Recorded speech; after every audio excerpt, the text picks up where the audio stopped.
રાજ્યમાં રખડતા ઢોર, ખરાબ રસ્તા અને ટ્રાફિકની સમસ્યા સામે ગુજરાત હાઈકોર્ટમાં સુનાવણી હાથ ધરવામાં આવી હતી।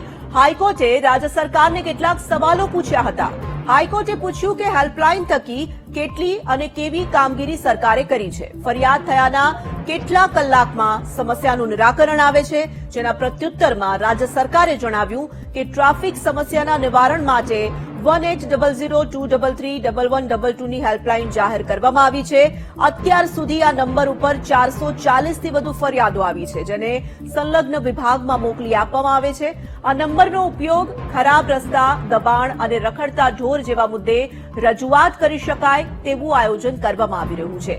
ઈ-નગર મોબાઈલ એપ ઉપર પણ કાર્ય શરૂ થઈ રહ્યું છે। ઉપરાંત નાગરિકો ટ્રાફિક grievance@gov.in પર ઈમેલથી ફરિયાદ કરી શકે છે। હાઈકોર્ટે સમસ્યાના સમાધાનમાં ક્યાં ભૂલ છે તેનો ફોલ્ટ શોધવા માટે રાજ્ય સરકારને સૂચન કર્યું। આ કેસમાં વધુ સુનાવણી 2 સપ્તાહ બાદ હાથ ધરવામાં આવશે।